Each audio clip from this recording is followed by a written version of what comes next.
Assalamualaikum warahmatullahi wabarakatuh. Bagaimana kabarnya anak-anakku semua? Semoga kalian selalu dalam keadaan yang sehat dan bahagia.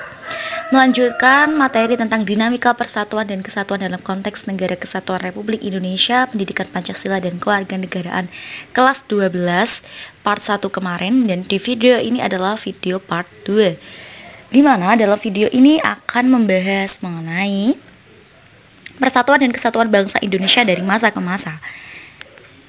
Kalau kemarin mempelajari tentang hakikat Negara Kesatuan Republik Indonesia, mari kita belajar tentang materi yang kedua.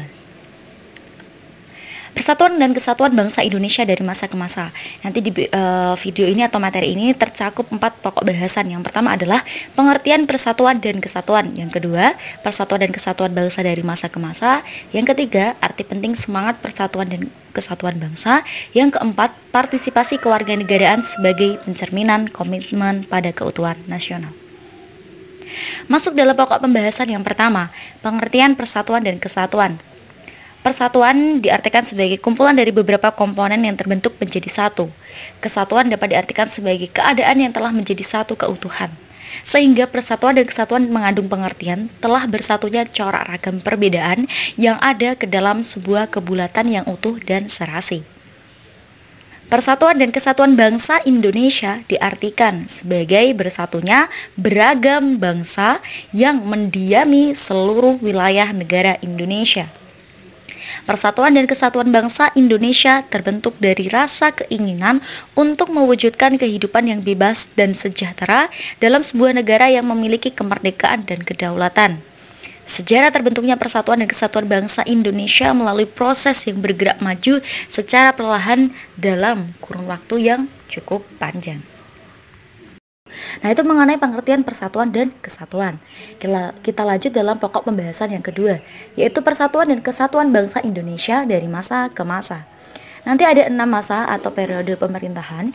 Yang pertama adalah masa revolusi kemerdekaan ya, yang terjadi pada tanggal 18 Agustus 1945 sampai dengan 27 Desember 1949.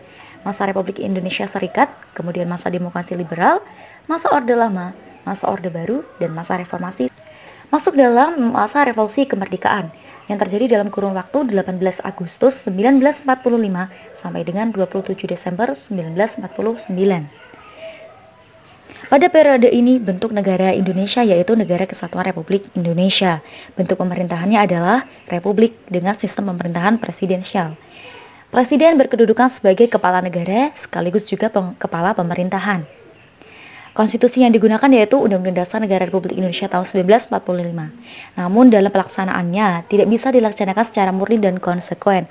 Hal ini dikarenakan pada saat setelah kemerdekaan semua kekuatan negara itu difokuskan pada upaya untuk mempertahankan kemerdekaan yang baru saja diraih dari rongrongan atau keinginan bangsa-bangsa lain untuk merebut kembali Indonesia ya, mempertahankan kemerdekaan Indonesia.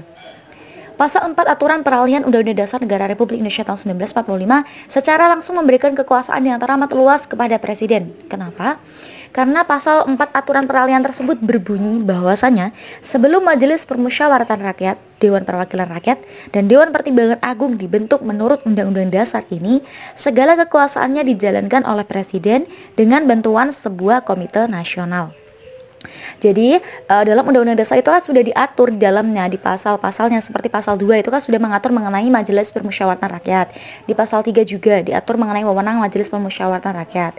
Kemudian ada pasal 19 tentang DPR, sedangkan pada saat itu kan belum terbentuk MPR dan DPR ya kan, belum dibentuk MPR dan DPR, sedangkan sudah ada aturan yang mengatur tugas dan wewenang lembaga tersebut di Undang-Undang Dasar. Nah, karena belum terbentuk lembaganya, maka untuk sementara tugas MPR dan juga DPR dipegang oleh Presiden dibantu oleh Komite Nasional Indonesia Pusat. Untuk Pasal 4 Aturan Peralihan Undang-Undang Dasar 1945 itu kemudian dijadikan dalih oleh Belanda untuk menuduh Indonesia sebagai negara yang diktator karena kekuasaan negara berpusat pada Presiden.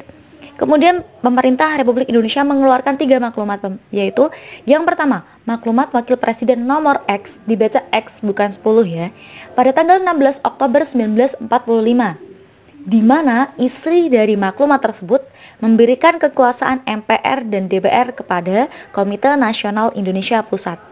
Jadi tadi yang awalnya dipegang oleh presiden, kemudian tugas dan wewenang DPR dan MPR diberikan kepada KNIP. Maklumat yang kedua yaitu maklumat pemerintah tanggal 3 November 1945 yang berisi tentang pembentukan partai politik yang sebanyak-banyaknya. Karena pada saat itu adanya anggapan bahwasanya negara yang demokrasi adalah negara yang multipartai atau banyak partai. Maklumat yang ketiga yaitu maklumat pemerintah tanggal 14 November 1945. Isi dari maklumat itu adalah mengubah sistem pemerintahan yang awalnya presidensial menjadi sistem pemerintahan parlementer. Dengan adanya kondisi pemerintahan yang berubah, sistem pemerintahannya tadi menjadi parlementer, kemudian pemerintahan menjadi tidak stabil karena kabinet yang dibentuk tidak bertahan lama. Nah, kemudian pada periode ini atau Negara Kesatuan Republik Indonesia itu berakhir setelah keluarnya hasil kesepakatan Konferensi Meja Bundar atau KMB yang mengubah bentuk negara menjadi negara serikat pada tanggal 27 Desember 1949. Nah, selain kondisi politik yang mungkin sedikit kacau, tantangan persatuan dan kesatuan bangsa Indonesia juga adanya gerakan-gerakan separatisme. Di antaranya yaitu pemberontakan PKI Madiun pada tahun 1948. Pemberontakan ini terjadi pada tanggal 18 September 1948 yang dipimpin oleh Musso. Tujuan pemberontakan ini adalah ingin mengganti dasar negara Pancasila dengan komunis serta ingin mendirikan Soviet Republik Indonesia. Pemberontakan PKI Madiun berhasil ditumpas oleh Tentara Nasional Indonesia dibantu dengan rakyat. Kemudian gerakan atau pemberontakan yang kedua yaitu Gerakan Darul Islam atau Tentara Islam Indonesia di Jawa Barat. Pemberontakan Darul Islam atau Tentara Islam Indonesia atau dikenal dengan DITII di Jawa Barat dipimpin oleh Sekar Maji Marijan Kartosuwiryo. Tujuannya adalah ingin membentuk negara Islam Indonesia. Untuk mengatasi pemberontakan tersebut, pasukan Tentara Nasional Indonesia menggunakan operasi Pagar Betis di Gunung Geber. Jadi ini adalah dua pemberontakan atau gerakan separatisme, yaitu gerakan yang ingin memisahkan diri dari wilayah Negara Kesatuan Republik Indonesia. Nah, kita akan lanjut dalam masa Republik Indonesia Serikat. Bentuk negara serikat yaitu Negara Indonesia Serikat atau dikenal dengan RIS. Bentuk pemerintahan adalah republik. Sistem pemerintahan yang dianut adalah sistem parlementer kabinet semu atau kuasi parlementer. Kemudian, keputusan untuk memilih bentuk negara serikat ini sebenarnya merupakan politik pecah belah dari Belanda. Pastinya ingin merebut kembali Indonesia. Jadi Belanda itu licik ya. Dengan adanya konferensi meja bundar tadi pastinya wilayah Indonesia semakin sempit, yaitu kesempatan Belanda untuk kembali menguasai bangsa Indonesia. Nah, kemudian muncul berbagai reaksi dari berbagai kalangan masyarakat yang pastinya menuntut pembubaran negara Republik Indonesia Serikat, sehingga Republik Indonesia Serikat ini kemudian tidak dapat bertahan lama dan berakhir pada tanggal 17 Agustus 1950.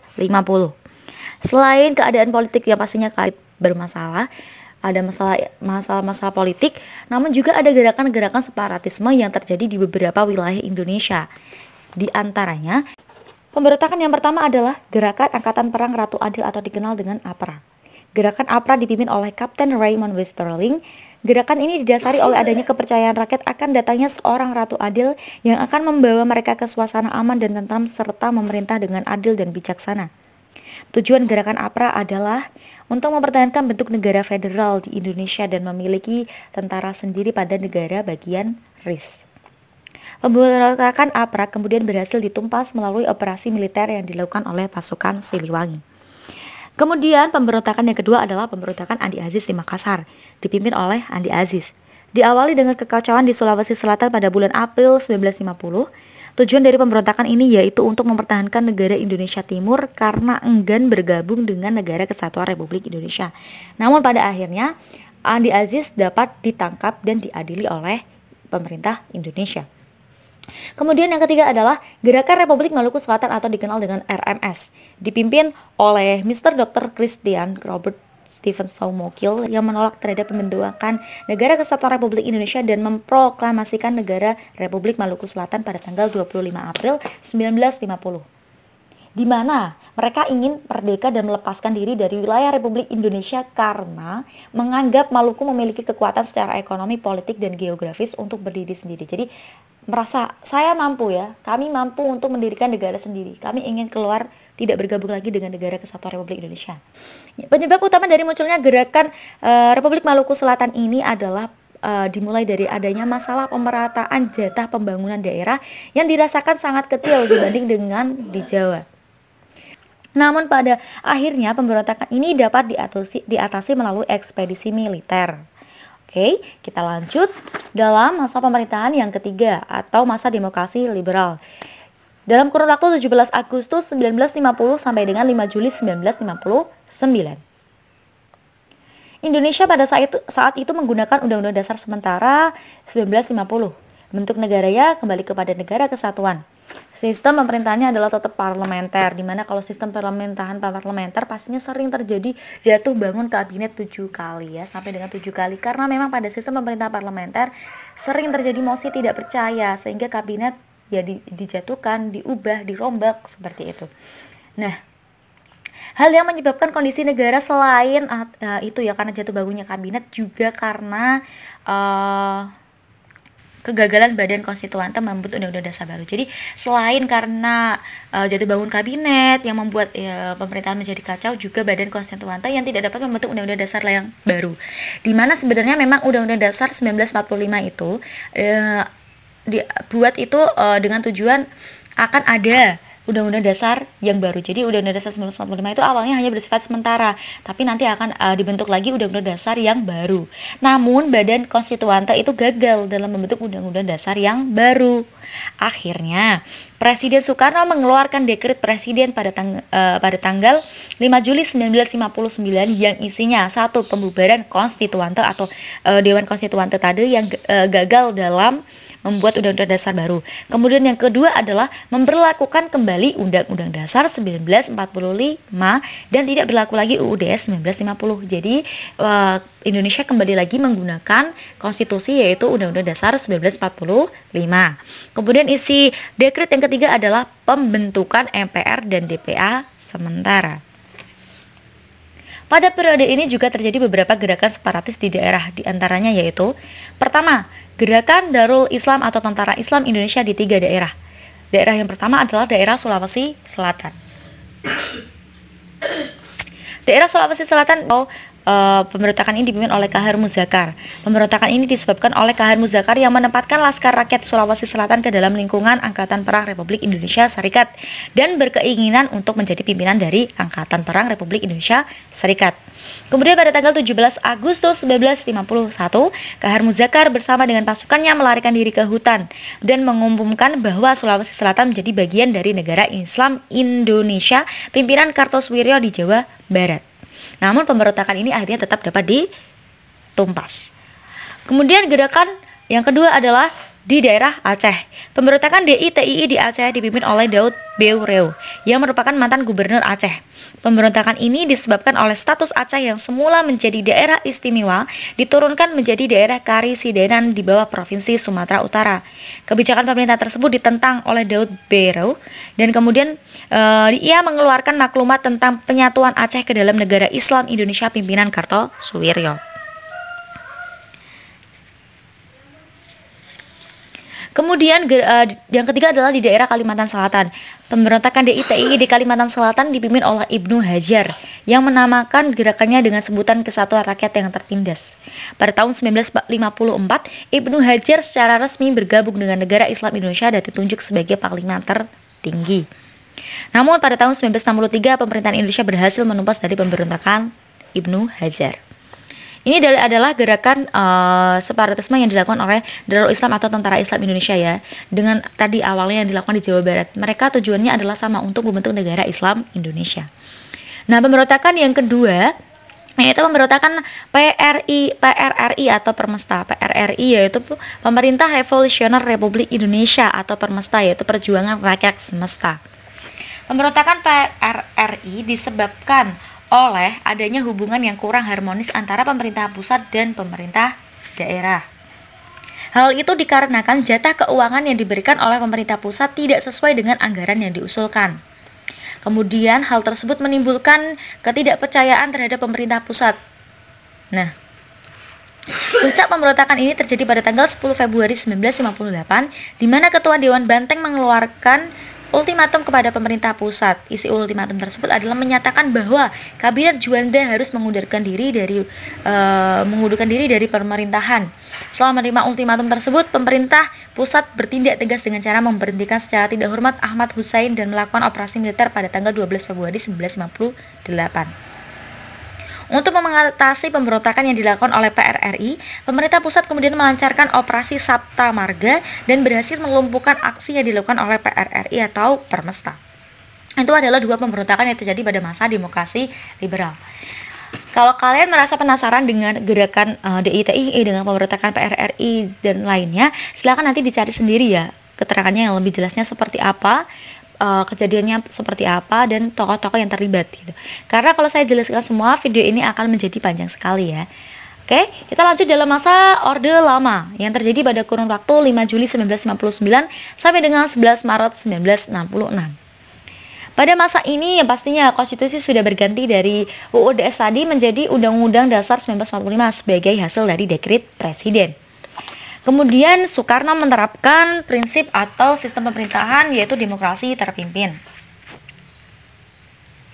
Banyak terjadi penyimpangan terhadap Pancasila dan Undang-Undang Dasar 1945.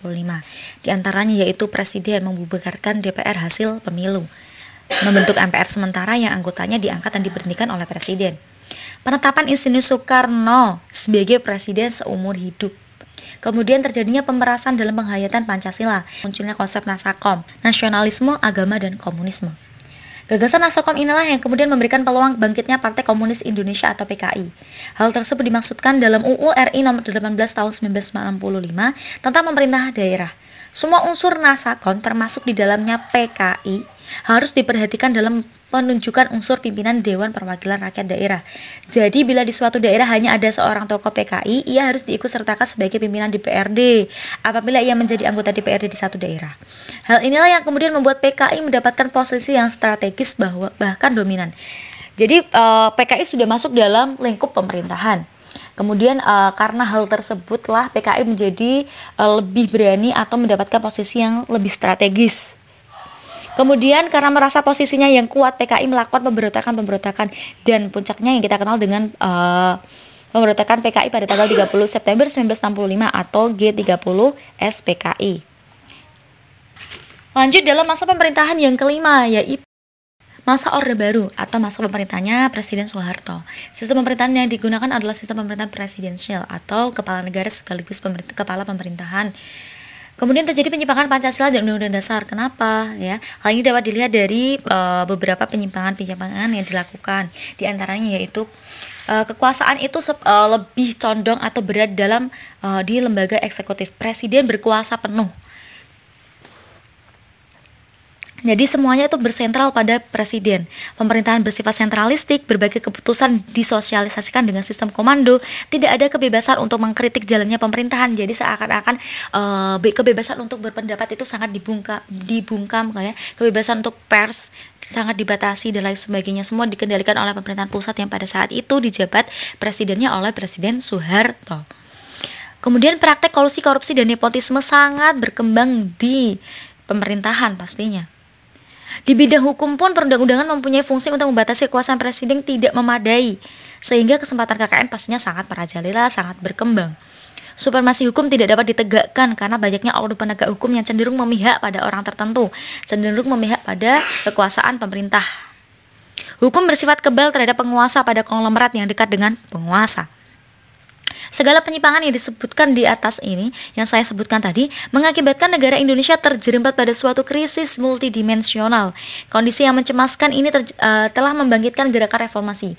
Dan kemudian pada tanggal 21 Mei 1998, Presiden Soeharto menyatakan mengundurkan diri. Dan sebagai gantinya yaitu Bapak B.J. Habibie sebagai Presiden Republik Indonesia yang ketiga. Kita akan lanjut ke dalam masa reformasi. Pada masa reformasi yang terjadi dari Presiden B.J. Habibie tadi 21 Mei 1998 sampai dengan sekarang, penegakan kedaulatan rakyat dan bertekad untuk mewujudkan pemerintahan yang bersih dari KKN. Karena belajar dari pengalaman tadi di masa Orde Baru, maka kemudian muncul tekad untuk pemerintahan yang bersih dari KKN. Tapi ya tetap saja, nyatanya sekarang tetap terjadi KKN itu sudah merebak ya, mendarah daging sepertinya. Susah untuk dihindarkan, bahkan ditumpas. Nah, Amandemen Undang-Undang Dasar 1945 pada tahun 1999, amandemen pertama, pada tahun 2000, amandemen yang kedua, 2001 amandemen yang ketiga, dan yang terakhir adalah pada tahun 2002 yaitu amandemen yang keempat. Dengan adanya amandemen Undang-Undang Dasar 1945 kemudian mengubah sistem pemerintahan menjadi sistem pemerintahan yang presidensial, presiden dan DPR akhirnya sejajar. Kalau sebelum di amandemen itu, di dalam Undang-Undang Dasar itu lebih fokus atau condong untuk memberikan kekuasaan yang lebih kepada presiden. Sedangkan kalau sudah di amandemen, presiden dan juga DPR sejajar dan juga sejajar dengan lembaga-lembaga negara yang lainnya. Kalau awalnya sebelum amandemen itu lebih ke eksekutif heavy atau kekuasaan yang lebih besar diberikan kepada presiden, seperti itu. Nah, dengan adanya amandemen ini juga mengubah struktur ketatanegaraan diantaranya yaitu yang pertama, kedaulatan yang awalnya berada di tangan rakyat tapi sepenuhnya oleh MPR, kemudian diubah kedaulatan menjadi di tangan rakyat dan dilaksanakan menurut Undang-Undang Dasar. Yang kedua adalah presiden bukan mandataris MPR.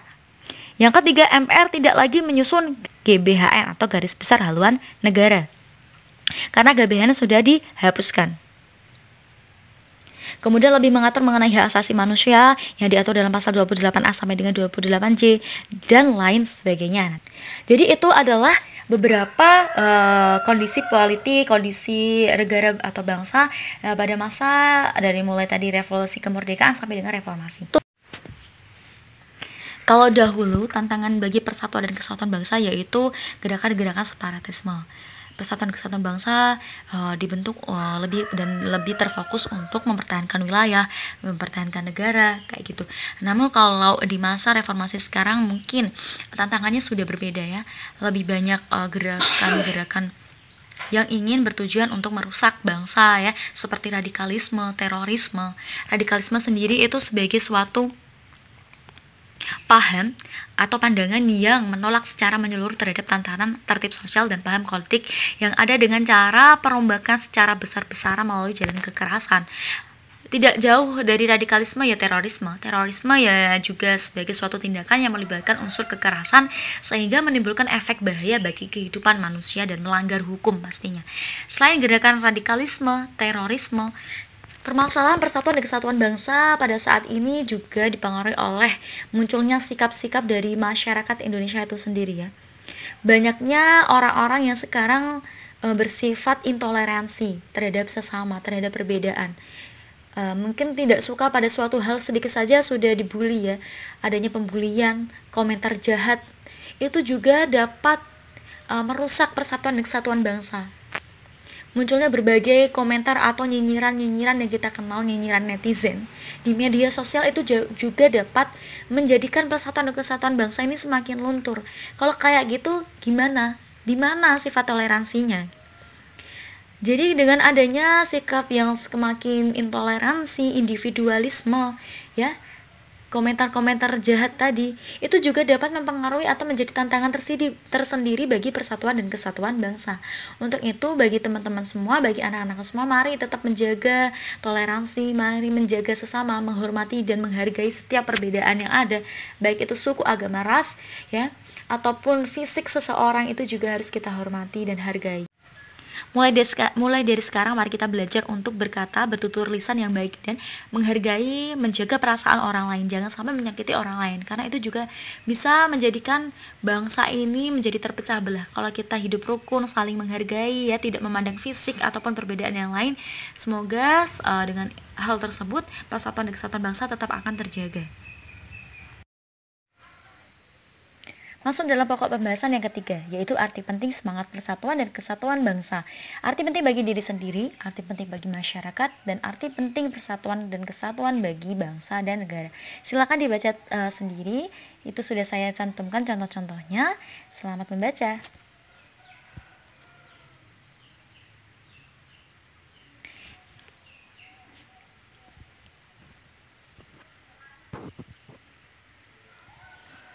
Oke, sudah ya. Kalau sudah kita akan lanjut.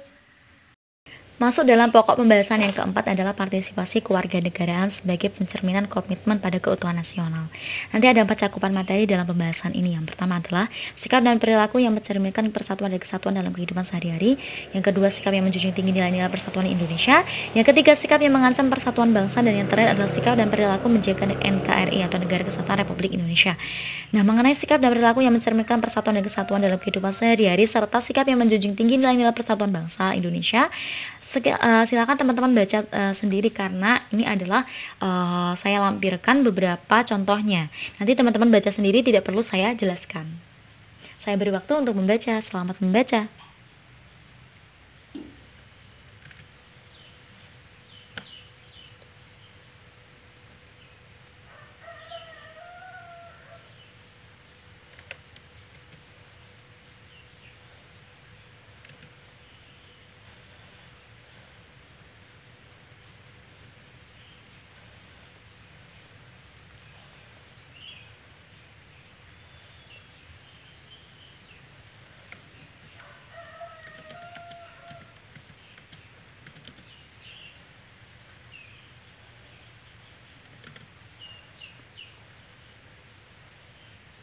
Oke, sudah dibaca. Kalau sudah, kita lanjut dalam pembahasan yang ketiga tadi ya, yang cukup pada materi yang ketiga, yaitu sikap yang dapat mengancam persatuan bangsa. Jadi ada beberapa sikap yang pastinya dapat mengancam persatuan bangsa. Di antaranya yaitu ada sukuisme. Sukuisme itu apa sih? Sukuisme yaitu sebuah paham yang menunjukkan sikap kecintaan terhadap suku bangsanya secara berlebihan sehingga memandang suku bangsa yang lain lebih rendah dari suku bangsanya sendiri. Kemudian ada provinsialisme, yaitu sikap atau tindakan yang lebih mengutamakan kepentingan daerahnya dan tidak mau memperhatikan kepentingan daerah yang lainnya. Yang ketiga adalah calvinisme, yaitu sikap kecintaan kepada tanah airnya secara berlebihan sehingga mengagungkan bangsa atau negara sendiri dan merendahkan semua bangsa atau negara yang lainnya. Jadi ya, kurang salah, lebih juga salah. Kalau kita kurang ya, kecintaan terhadap negara kita kurang ya, sangat-sangat salah pastinya. Namun kalau berlebihan juga pastinya tidak baik, karena sesuatu yang berlebihan tidak baik. Kalau kita terlalu mengagung-agungkan bangsa sendiri kemudian merendahkan bangsa lain, itu kan suatu perbuatan yang tidak baik. Jadi kita tetap mencintai bangsa sendiri tapi yang harus menghormati bangsa yang lainnya juga.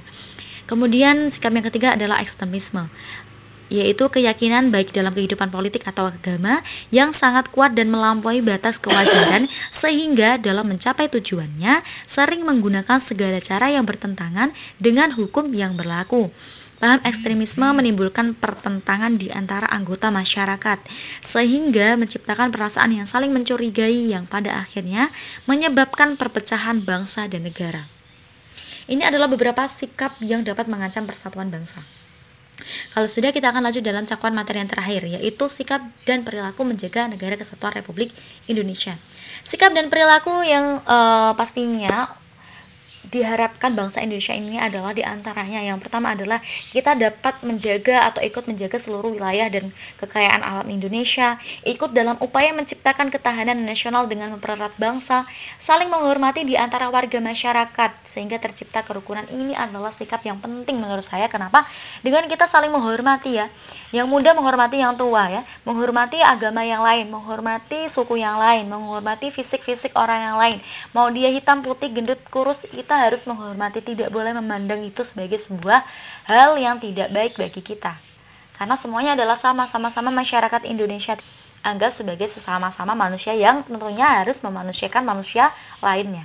Kemudian yang keempat adalah menjaga rasa kesamaan dan kebersamaan. Dan yang terakhir adalah berwawasan Nusantara dalam mewujudkan semangat persatuan di setiap aspek sosial budaya. Ada banyak lagi sikap dan perilaku menjaga Negara Kesatuan Republik Indonesia. Kalau ini masih kurang, kalian bisa menambahkan sendiri dengan mencari di internet maupun buku referensi yang lain. Nggak hanya di buku paket yang kalian punya. Oke? Jadi cukup sekian materi tentang dinamika persatuan dan kesatuan bangsa Indonesia dalam rangka untuk mewujudkan atau menjaga Negara Kesatuan Republik Indonesia. Bahwasanya persatuan dan kesatuan bangsa merupakan suatu hal yang sangat penting bagi bangsa Indonesia. Dengan adanya persatuan dan kesatuan bangsa, maka Indonesia dapat bertahan sampai sekarang. Bayangkan saja apabila sesama masyarakat tidak memiliki rasa persatuan, maka apa yang akan terjadi? Sikap individualisme akan semakin meningkat ya. sikap intoleransi, tidak peduli antar sesama, dan akan menghancurkan bangsa Indonesia sendiri pastinya. Cukup sekian video kali ini. Wassalamualaikum warahmatullahi wabarakatuh. Sampai jumpa di next video.